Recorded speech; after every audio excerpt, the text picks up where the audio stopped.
जी नमस्कार। नमस्कार सर जी। क्या नाम है जी आपका? गीता जितेंद्र पवार। गीता जी कहाँ से आए हैं आप? जलगांव महाराष्ट्र से भगत जी। संत रामपाल जी महाराज जी से नाम दीक्षा लेने से पहले आप क्या भक्ति साधना करते थे? संत रामपाल जी महाराज जी से नाम दीक्षा लेने से पहले हम ब्रह्मा विष्णु महेश की भक्ति साधना करते थे। जो भी परंपरागत साधनाएं जो महाराष्ट्र में प्रचलित है वो सब हम किया करते थे।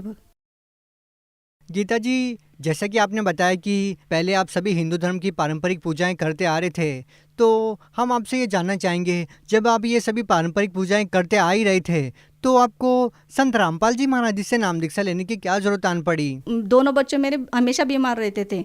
जैसे वो 15 दिन हम उनकी वजह से अस्पताल में रहते थे। मेरे घर वालों के जो काम धंधे थे वो भी 15 दिन रुके हुए थे, क्योंकि वो मेरे साथ 15-15 दिन अस्पताल में रहते थे। उस वजह से हमारी इनकम नहीं हो पाती थी। हमारी इनकम सोर्स बिल्कुल ना के बराबर थी। हमारी आर्थिक परिस्थिति जो थी ना भगत जी, वो बहुत इनकी बीमारी की, दोनों बच्चों की बीमारी से बहुत ज़्यादा खराब हो चुकी थी। इसके लिए हमने बहुत से मतलब तांत्रिकों के पास गए, बाबाओं के पास गए, दरगाहों में गए, मंदिरों में गए, लेकिन कहीं भी कुछ भी लाभ नहीं हुआ। इसलिए हम मतलब एक चेक करने के लिए कि यहाँ जाके देखते हैं कि क्या लाभ होता है, इसलिए संत रामपाल जी महाराज जी के शरण में हम आए। तो क्या संत रामपाल जी महाराज जी से नाम दीक्षा लेने के बाद आपके जीवन की जो कठिनाइयाँ थी, आपके बच्चे को जो प्रॉब्लम थी, क्या वो ठीक हुई? हाँ जी सर जी।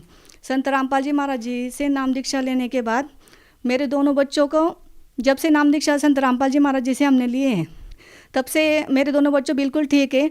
वो एक भी दिन अस्पताल में नहीं गई। अभी मतलब मेडिकल से आप 2 रुपए की भी दवाई उनको ला के दोगी सर्दी खांसी की, तो भी वो ठीक हो जाते हैं। और मेरे जो घर वाले थे उनकी मतलब ये बच्चों की वजह से जो 15-15 दिन अस्पताल में रहते थे, उनकी वजह से नौकरी चली गई थी। मतलब वो काम पर नहीं जा पाते थे।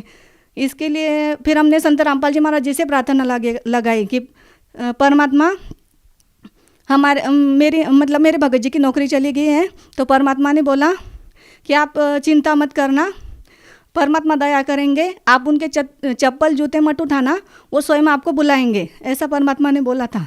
फिर हमने वो बात वहीं पे छोड़ दी, जो परमात्मा ने बोला, संत रामपाल जी महाराज जी ने बोला, उस पर उस पर हमको पूरा विश्वास था, इसलिए हमने कुछ नहीं किया। फिर थोड़े दिनों के बाद स्वयं ही थोड़े दिन कोर्ट में केस चला, और उसके बाद हमारे भगत जी को जो नौकरी गई थी वो मेरे घर वाले को वापस मिल गई। तीसरा लाभ ये है कि मुझे अभी फरवरी 2021 में कोरोना हो गया था। तो पहले तो समझ में नहीं आया, ऐसा लग रहा था कि साधारण बुखार है, लेकिन बुखार उतर ही नहीं रहा था। मैं ज़्यादा दिन ब दिन मेरी तबीयत बिगड़ती जा रही थी। तो फिर मैंने बोला कि अब मैं बच नहीं पाऊँगी, ऐसा मेरे घर वाले को बोला मैंने। तो उन्होंने बोला कि चलोगे ब्लड टेस्ट करवा लेते। फिर हम ब्लड टेस्ट करके आए तो पता चला कि कोरोना है।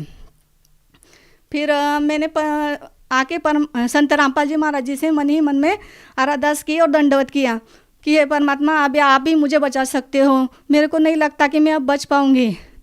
तभी उस दिन से मेरी ट्रीटमेंट तो घर पे शुरू थी, लेकिन मेरे को उस दिन से पहले भी शुरू थी, लेकिन उस दिन से मेरे को लाभ तबीयत में सुधार होना शुरू हो गया। उस दिन रात में परमात्मा संत रामपाल जी महाराज मेरी स्वप्न में आए और उन्होंने मुझे आशीर्वाद दिया। फिर उस दिन से मेरी तबीयत ठीक होने लगी। और कोई लाभ? और जो मेरा बच्चा है उसको भूत बाधा का प्रॉब्लम था। पहले इतना नहीं समझ नहीं आता था। वो बार बार कहता था कि मुझे भूत दिखाई देते हैं, लेकिन मेरे को भूत पितर पे विश्वास नहीं था।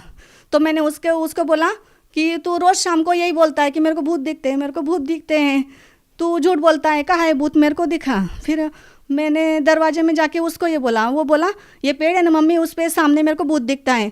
फिर मैंने उसको बोला दिखा कौन से पेड़ पे। फिर मैंने दरवाज़ा खुला किया तो सामने ही पेड़ था। फिर उसने बोला वाह भूत है मम्मी। मैंने बोला मेरे को तो नहीं दिख रहा, तेरे को कैसे दिख रहा? फिर वो बोला है मम्मी। फिर मैंने बोला कैसा है भूत, आदमी है कि औरत है? वो बोला औरत है। फिर कैसा है? तो वो बोला कि पूरी उल्टी लटकी हुई है वो औरत, और उसके बाल पूरे खुले हैं और वो आधी जली हुई है।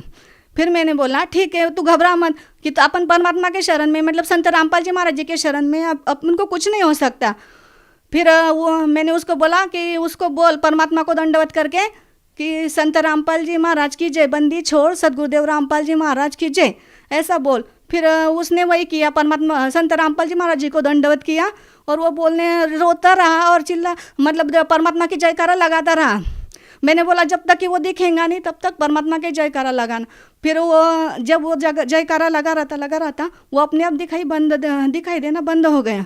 फिर उस दिन से उसको भूत नहीं दिखा। परमात्मा की दया से, संत रामपाल जी महाराज जी की दया से मतलब हम किराए के मकान में रहते थे, हमको बार बार मकान बदलना पड़ता था। तो हम परेशान हो गए थे कि मतलब ये बच्चों का खर्च, अस्पताल का किराए का मकान, उसका किराया, इस वजह से हम परेशान हो गए थे। तो मैंने मन ही मन में परमात्मा से कहा, संत रामपाल जी महाराज जी से कहा कि परमात्मा दया करना, छोटी मोटी कोई भी झोपड़ी हो आप हमको दिला देना, आप जैसे रखोगे वैसे ही हम रहेंगे। तो संत रामपाल जी महाराज जी ने वही भी हमारी इच्छा पूरी कर दी। अभी 1 साल पहले ही परमात्मा ने संत रामपाल जी महाराज जी ने हमको नया मकान दिला दिया है। मेरा जो बच्चा है 12 साल का है, वो अभी जब हम संत रामपाल जी महाराज जी के शरण में आने से पहले वो काफ़ी ज़्यादा बीमार रहता था। किसी ने उस पर टोने टोटके कर दिए थे, उसकी मतलब हमको बता दिया था। हम सभी तांत्रिकों के पास जाते थे ना, तो वो बोलते थे कि इसकी आयु ज़्यादा नहीं है, 8 से 9-10 महीने बस यही इसकी आयु शिल्लक है।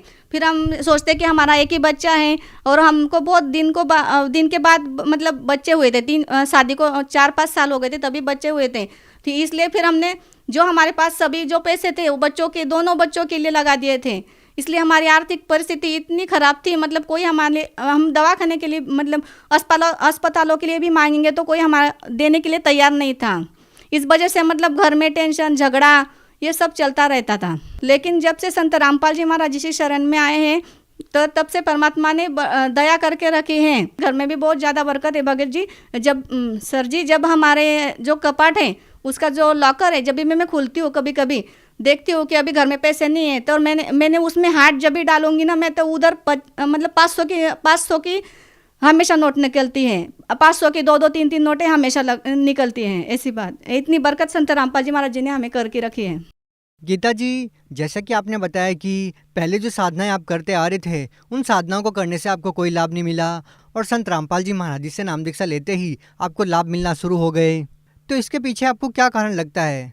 पहले जो हम साधना करते थे वो सभी मनमुखी थे, मतलब मंदिरों में जाना, व्रत उपवास करना, उनसे हमको कोई लाभ नहीं होता था। जब से हम संत रामपाल जी महाराज जी ने हमें जो शास्त्रों में लिखित भक्ति दी है उसे हमें लाभ होने शुरू हो गए हैं। तो गीता जी, आप भगत समाज को क्या संदेश देना चाहते हैं? हम सब भगत समाज को संदेश तो नहीं दे सकते, लेकिन प्रार्थना कर सकते हैं कि मनुष्य जन्म बारंबार नहीं मिलता, इसलिए सभी संत रामपाल जी महाराज जी की शरण में आए और उनसे मंत्र जाप लेकर अपना कल्याण करवाएं। तो गीता जी, आप महाराष्ट्र के लोगों को अपनी मराठी भाषा में क्या संदेश देना चाहेंगे?